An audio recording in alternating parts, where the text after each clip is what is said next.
Hello. Good morning. We've been away. We've been in Amsterdam. We've been in Leeuwarden. So that's why it's a bit of a delay on things. I know we promised we'd get it done Wednesday for you, but we just did. We're very rushed in Amsterdam, wasn't it? Oh, everything we just... They had a time schedule to keep to, and we stuck to it. So it's now Thursday, so it's only a day late. It's not as late as last week's. No. So, but yeah, it's been really good. So at the beginning, as you saw, a few clips from the trip, and I'll stick a few clips at the end for the way back. I think there's a video of you on plane gazing out into stars. Gazing into stars, sticking to the future. Yeah. Before you went, how was your weekend, mate? It really good, to be honest with you. I had all the kids again. So yeah, really good. It's always good when they're all together. Yeah. I didn't really do much, just doing family stuff, yeah. Really good. What about you? Yeah, really good. Really good. Just, again, spending some time with family, because obviously Monday we went at like 3 o'clock in the morning, pick up time. This flight were at 7, so yeah, a bit of a trek to get there, and then but it was just about spending time with family before I go, and yeah, my wife has been away to like a spa weekend, so like a retreat during the week, so that was really good. My daughter's down in London at the moment. I think she comes back today, so yeah, it was really good though. We didn't do much really. I think we just did you have a night to yourself last night? Yeah. Did you? Did you? Yeah, night to myself, chilled out. We didn't get back till late, did we? We got back at 12:30. We got back, and I left my keys inside, so I had to get my washing line pull and bang on bedroom window for the fiancée to let me in.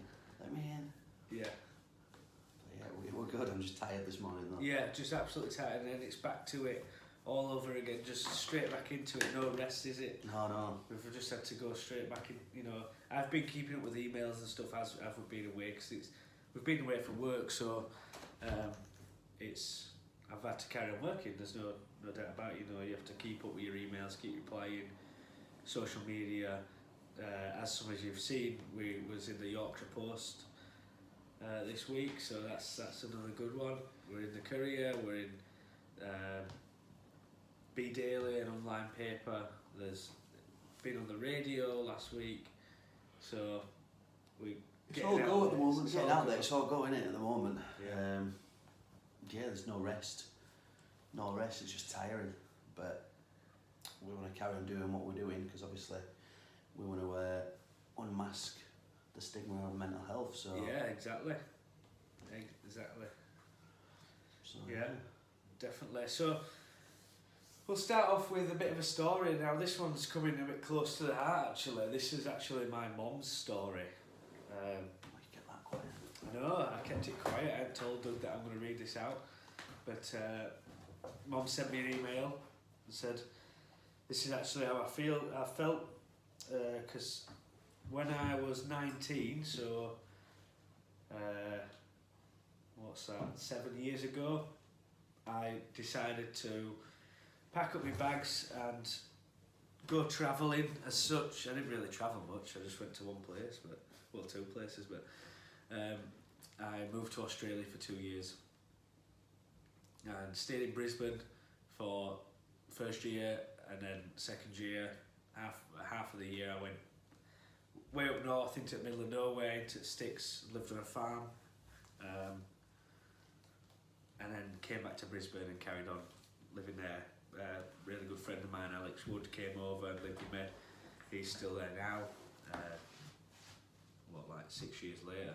Still citizenship now. Citizenship there, loves it. So that was really good. But my own story is a bit about her anxiety and having her son, youngest son. I've got an older brother who's 30. Move away, and it's one thing moving out of the house to a different part of town or whatever. You know, I have my own house now, and you know, live with my wife, and before that we rented a apartment and stuff like that. So that's a bit different. It's only down the road. Anytime she wants to come see, she can come see if it fits in, obviously with family life. But when you're 24 hours plane journey away, it's a bit different. But I guess that's the positive as well, that like you are only a plane journey away, aren't you? But my mum says here that she noticed her anxiety. Her anxieties were not normal once I moved away to Brisbane, and she was actually ringing me. She says here up to 64 times a day, and it sounds like a bit of a joke number, but it's legit. Right at the beginning it were like 60, 70 times a day ringing me. Are you okay? Be careful. The spiders, the snakes, all the bad things. Everything can kill you over there. Yeah, everything. So, so as a parent, she then started with anxieties to thinking something's going to happen with her son, something's going to happen really bad, and now that I'm a parent, I have them anxieties too now. Like my daughter's down in London and she's with her nana, and she's going to be looked after, 150%. Yeah. You know what I mean? Like everything's going to be fine. My mother-in-law, her nana, is actually a nurse on the children's ward for Halifax Collier Hospital. So, she's in the best hands possible. Safe hands. And you still have that feeling, do you know what I mean? Like,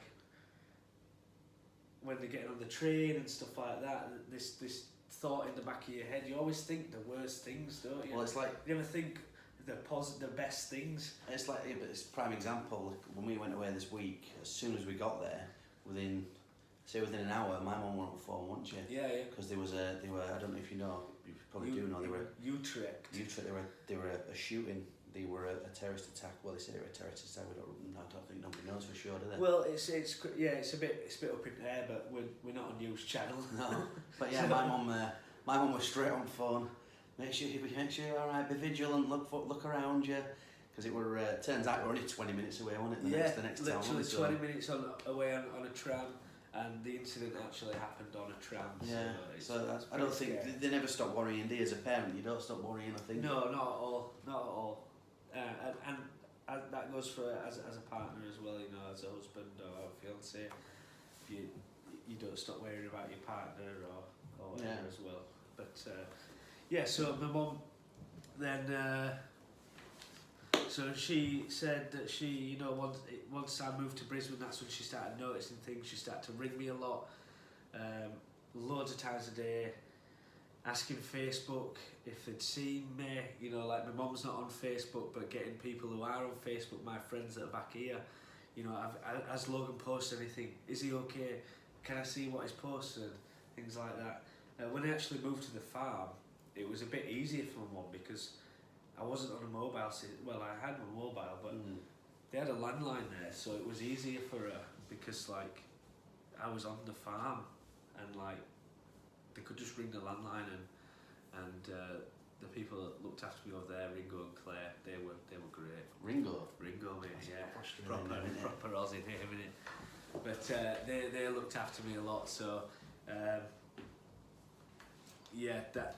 think that put a lot of ease in mind, being there with some parent figures as such, Ringo and Claire, not just me on my own going out partying or whatever, just living that life of the traveller, but actually sort of settled down on this farm. It was a pretty crazy time out there, but it was even out on the farm. So so then she said that she went to Station Road, which is one of our local GP surgeries. So she made that step. She'd realised that something was wrong, started to feel a certain way, started to sort of exaggerate on stuff as such, like ringing me hundreds of times a day. But she noticed that, and luckily for my mum, she had the confidence to then say, I need to go and speak to someone about this.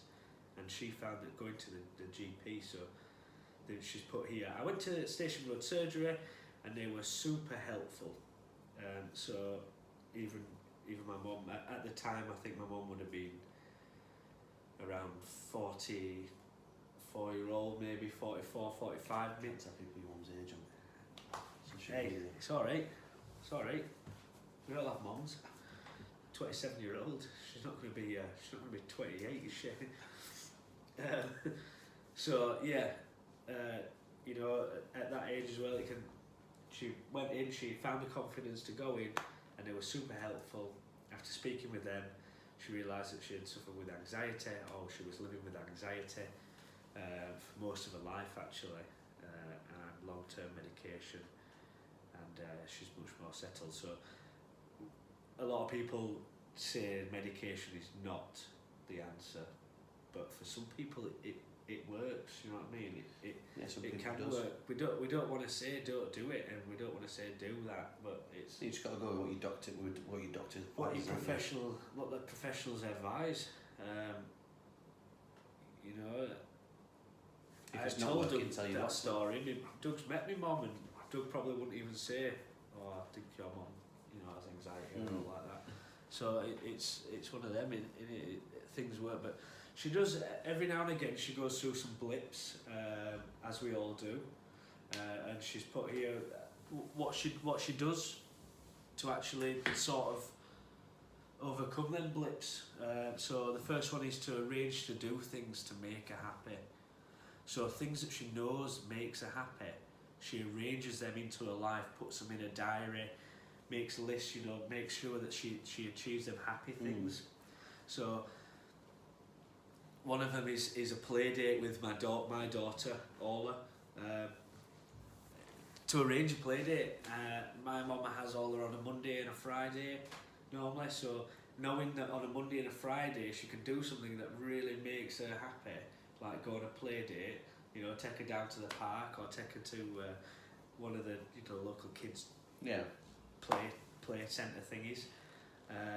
Yeah, so or with my niece, my brother's daughter Bonnie, arranged to go to the pictures to see a kids film. You know, even though I'm nearly 27, you're nearly 70. It's good to see a kids film. I love it now that my daughter's into watching kids. Do you know what's coming out soon though, speaking about kids films? Toy Story 4. I've waited a long time for this. Well, exactly. Look at our age now and we're still like super pumped for Toy Story. I've been pushing kids out of the way. Yeah. But it makes you happy. It brings back the good memories, doesn't it? Yeah, watching like a film like Toy Story.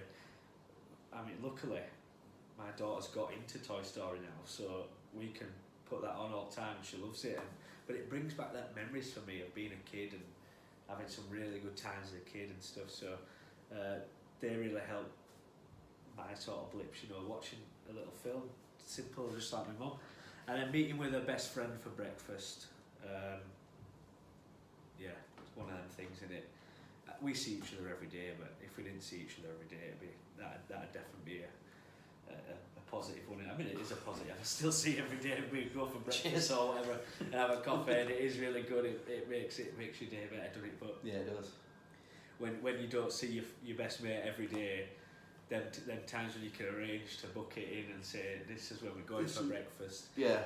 It's really going to help your day, and it's really cheers you up. So you've got something to look forward to. You've got something in the diary or on the wall, on your whatever it is that you use. Like sometimes at home we use like a whiteboard. Gotta be a whiteboard. And and then so there's some of the things that she does around sort of planning, and then she also keeps a diary about her feelings. So I didn't actually know this until my mum emailed me this, but my mum's kept a diary for 17 years. So she's kept a diary for 17 years about her feelings, and she's even put on the email, bet you didn't know that. And I didn't know that. I actually didn't. But yeah, a feelings diary. There's a great one by Lou Campbell. BU journal. A BU journal. I think that's based around 3 months, isn't it? About setting goals. Setting goals for 3 months, yeah. Like goal setting and also being able to write your actual feelings down. He's just about to bring a kids one out as well. Is it? Yeah. Oh wow! So he's bringing one out for for kids, or teenagers and stuff. That's brilliant. It's really good. Yeah, so that's also helped. Just being able to, instead of doing what we do and sit here and talk about it, because even off the camera we do sit and talk about how we're feeling, and we don't just wait until Tuesdays or when we film the podcast, or we don't just wait until Fridays to do it. I think you got it because we spend that much time together. Yeah, spend that much. I can instantly tell when Doug is getting a bit annoyed or whatever because his leg goes 10 to a dozen, honestly, shaking all the time. They're up at the moment. We're having I'm having legs up. I'm having a relaxed day. He's having a bit of a relaxed day today. He's in his non-uniform today, but I thought, stay professional. Stay professional. You know, just first shirt up top of pile, mate. So, yeah. So we talk about it all the time together because we have that opportunity. But even just talking about it, as in writing it down, really helps as well. Yeah. You know, like just being able to write something down and sort of take it out of your mind or that feeling, or writing a good feeling down so you can go back to that good feeling and say, you know, had a great day today. It felt amazing taking my grandchildren to the park or the pictures, or took my daughter to the pictures, you know, or met my best friend. Felt really good meeting my best friend for breakfast today. We had blah blah. And then being able to just turn that page back and look at it. Just look at it, yeah, and think, relive the memory. Oh, that was such a good day. Was that? Let's rebook it in, and Great, then you go back to that arranging stuff again, and getting back into that routine. Yeah. I think sometimes it's about creating a routine, because sometimes you feel just totally out of routine, and that's when you start to feel a bit, oh, what do I do? Yeah. So it's about creating and little things like just writing your feelings down. They'll give you that help to go back and start making routines. That feeling felt great, right, I'll make that as a weekly thing. Yeah, we'll do that weekly. Mondays and Fridays for my mum is all a day, and they're good feelings. So Mondays and Fridays, and she has my niece Bonnie, you know, quite a lot as well. So she knows when them good feelings are going to come, and you put it in your diary. It's a bit like that for my mum and dad. My mum and dad have my little lad to pick him up on Tuesday after school, and they have him until I finish work and come and get him, and that's their time with him. And they enjoy that. They like that. This next one is a bit similar to the keeping a diary. My mum's put, write down things that I'm grateful for. My lovely support, Andy, which is my stepdad. So my mum's husband always knows when she's feeling a bit down, and he doesn't mollycoddle her, but tells me practically how it is and what I need. So that's their way. That's their way of sorting. You know, it can instantly tell when my mum's feeling a bit down. And instead of just being like, oh, come on, it's all right, it's all right, it's all right, it's all right, pal. Yeah, bit more straightforward, just like, it's all right, this is what's happened, and this is what we need to do. Yeah, let's get it sorted. Let's get it sorted, and let's work through it. You know, it could be that, you know, sometimes you just have a bit of an off day, and you think, oh, I'm going to buy loads of stuff. You know, like go on to TK Maxx website and just buy 10 shirts, and it ends up coming out to 100 quid, and you think, oh, that's fine. And then when you press that buy, it's a bit of a different, you're like, oh, can I afford that? Why have I just bought 10 shirts when I only work 5 days a week, sort of thing. I am one of the moments, yeah. But that's what, you know, that's what it could be, and that's what it needs to say, right, let's work around that. Let's not buy any more shirts now for a while, and then we can then it's going to work out. It's going to not repeat itself. Yeah, you know, it's going to work out. In 5 months' time, you might have needed 5 more new shirts anyway. So let's think of it as you bought 5 now, and you bought 5 for next in 5 months' time. Yeah, definitely. And not buy any more in that time frame, so then it evens out a bit then, doesn't it? So it's just being told something like that sometimes really helps.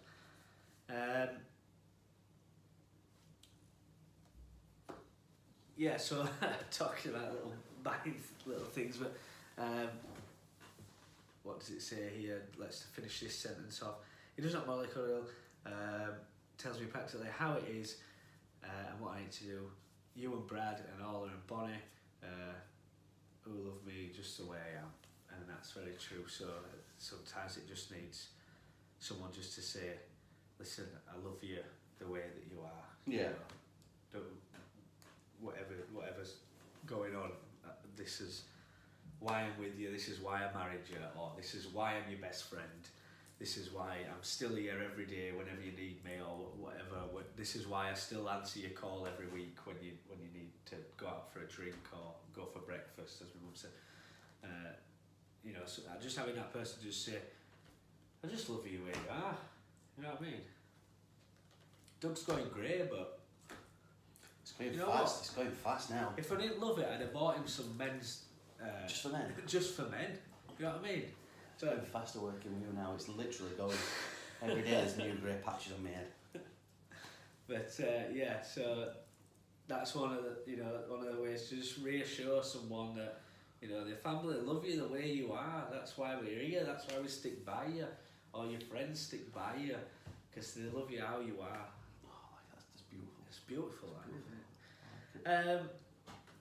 And then I was gonna say about buying something here. I always said treating herself to something small like a lipstick. You know, that's gonna change how she feels, or if she might wear the same lipstick for however long, and then just buying a small little new one. Yeah. Probably a bit of a change in it. Remind myself of a dream I'm working towards. So if you have a goal, a really bigger goal, my mum's put here, like a holiday. So working towards a holiday, working towards a dream that she wants. Exactly. So battery's going to run out now. Going. As we like to keep it here, Unmasked Podcast, supernatural. We don't cut that sort of stuff out. Battery's nearly dead. Let's get charger in front of the screen. Yeah, so it, reminding herself of a dream that she's working towards, as we always put here, like a holiday. So, we're very fortunate, and we've been on quite a lot of good family holidays, and just having them goals. You know, it might be just going even to, I absolutely love Whitby. But if you can set it like as a weekend thing, just going out, even if you're just going doing something like going crabbing or whatever, like crabbing's like a big thing in Whitby. Good fun. Flamber Head, that's where we used to go. Flamber Head crabbing. Or even just going for fish and chips in Whitby and just making a day of it. I know it costs like, fuel time, you know what I mean? Small mortgage for your chips in Whitby, mate. I don't know if you go to the right spot. It's only potato, isn't it?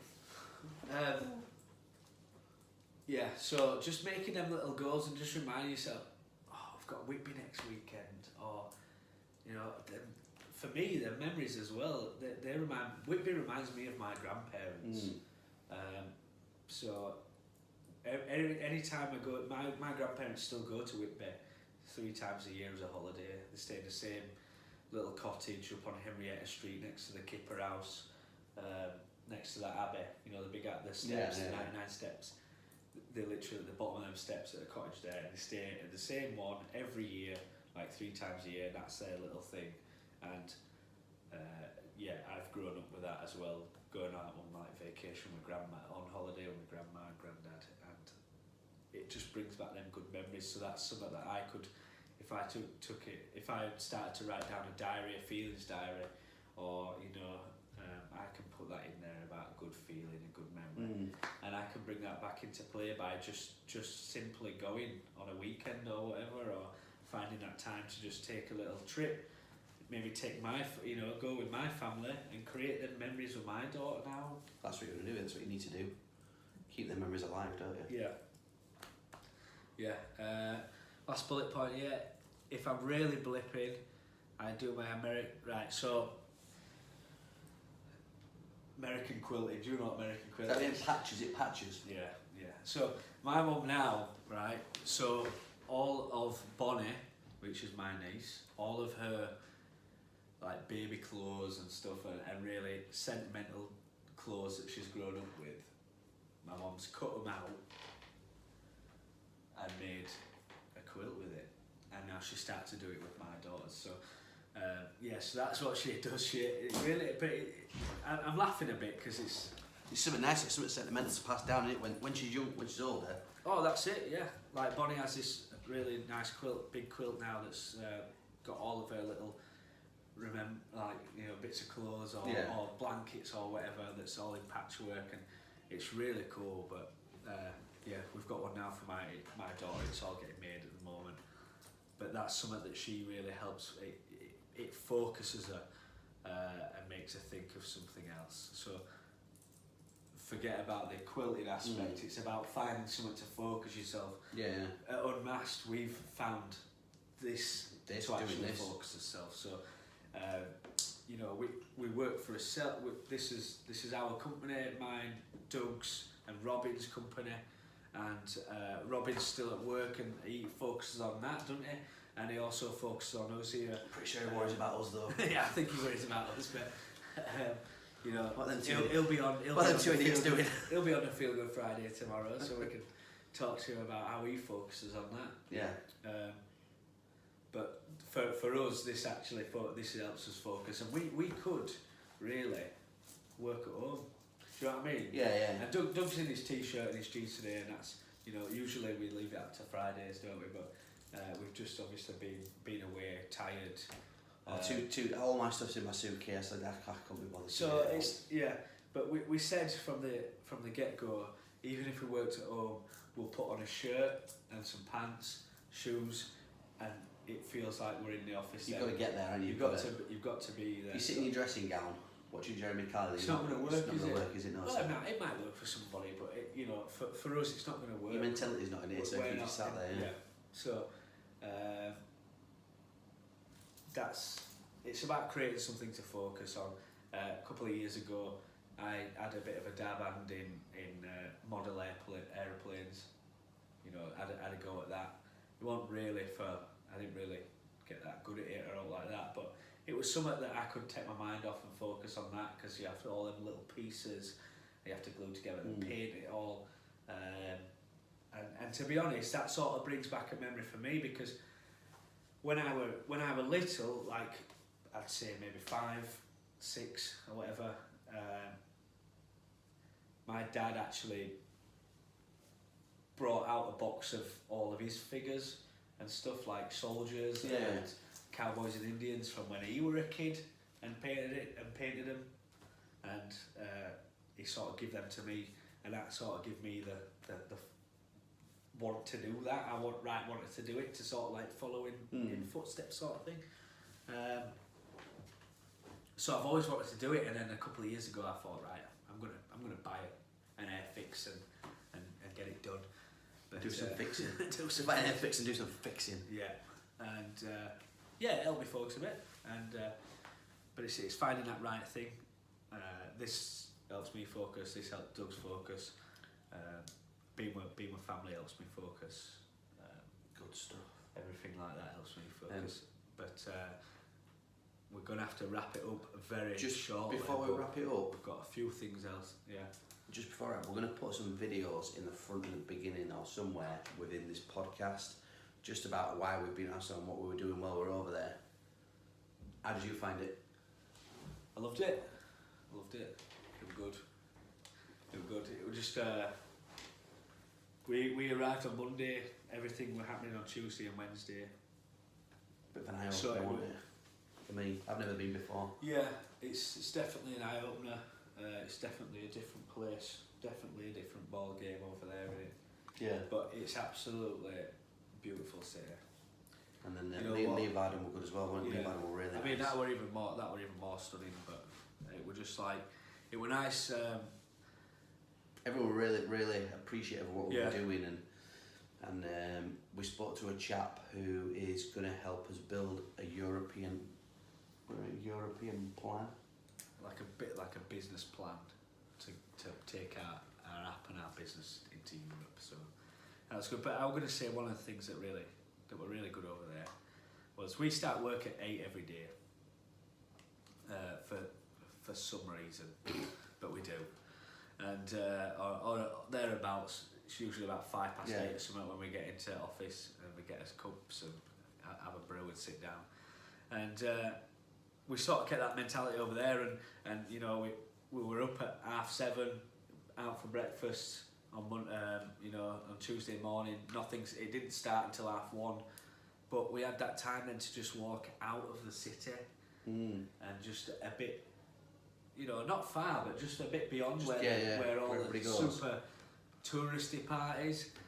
And it were beautiful. It's just amazing city. It's just so peaceful once you get a bit out, and like all you can see is bikes, and that's all you can eat. That's the only thing you have to just like start on bikes. Constantly look around for bikes. They just drive everywhere, don't they? Yeah. You don't know what's a path, what's a road, you just walk.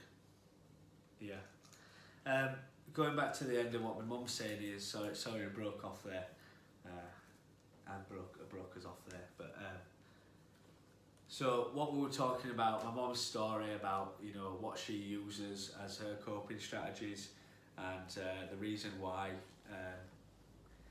now it stems back 17 years, as my mum was saying. She's kept a diary, so it maybe stems back about 17 years, but I think what really kicked it off was me going to Australia. So but she's put, that's my little toolbox to dig into when I'm feeling down. I'm not sure that mental health can be completely fixed, but I think it can be made better. It's like a broken leg. Once it's healed, it will always be a bit weak, but will need looking after and taken care of. And I think that's great, me. I think that's a great, I'm not just being biased because it's my mum saying it, but she's never spoke to me about this, to be honest. Never. She spoke to me saying that she felt upset, you know, but she's never, my mum's wrote a big email here, and she's never spoke to me about this, to be honest. And so I love that sentence. So, you know, it's like a broken leg. It is like a broken leg. And if you've broke a bone in your body, or you know it, once it's fixed or once it's healed, it's still quite fragile. It's still a bit weak in places. I've had my right knee sort of not replaced, but I've had all the ligaments replaced in my right knee, and you know what, it works. I could probably go out and run, but I've had to take care of it this weekend because I've done a lot of walking, and it's hurt again. It's cropped back up again, but that's like that same thing, you know. Mentally, it can be soothed as such, and I think that's great. My question, my mum's put a question as well. For me? For any of us. My question is, what do it's for everyone else, right? So my question is, what do other people do when they're facing a blip? So if you'd like to send us in some emails at info@unmaskedmentalhealth.co.uk, and if you could answer my mum's question, that would be amazing. She'd love that if people could reply to her and tell her what you do to help with your blip. It's a good way of putting it, because that's what we're trying to do with the podcast. We're trying to get people to interact through the podcast. So we'll ask, if somebody asks us a question for someone, then hopefully you guys can answer it and keep the momentum going that way as well. Yeah. So that's a bit of a story time for you today. So that's been instead of it just being us or getting someone on, it's been nice to have a story come from online. I know it's my mum, but it's something new to me. You know, when I read it, I were a bit taken back by it, but it feels great that my mum's got confidence in what we're doing and confidence in me to sit down and type that email up. Yeah, definitely. And say this is what's happened. So let's wrap it up, because we've got another meeting to go to. Another meeting. It's 9 o'clock, 9:15. We've got another meeting. So there's literally, when we say there's no rest. No rest for the wicked. Every day we're doing something. Every day we're meeting someone. Every day we've got a meeting. Or not that I'm complaining, because that's what we need, and that's going to project us forward and and again it's going to unmask the stigma of mental health, isn't it? So that's what we're trying to do. Yeah. So I want to just remind you that info@unmaskedmentalhealth.co.uk. Send any stories, questions, answers to there, and we'll read them out. If you don't want us to say your name, we won't say your name. Just put it in there. Masked, or you know, I know some people use their name as an email address, but please just say that not to say anything, and you know, we'll keep that true, and we won't say who it's come from. And now my mum's put here, you know, you can use anything you want of my name. My mum said, but I'll keep my mum's name. Call her Margaret. Call her Margaret. So Margaret sent an email in. My mum's called Sarah. Margaret sent an email in from yeah. No, my mum's called Sarah, but yeah. So send them in. We'd be more than happy to read them out. It's been nice to sit and read someone's story out, and have a bit of a think about what my mum's coping strategies are, and have a think about what you can do to change yours. So like, you know, these blip moments, would it help writing something down? Would it help keeping a diary, arranging things that make you happy? Have a think about that, and also have a think about what you do as definitely. well. So stay positive, and have a good day. Have a good day. See you next week.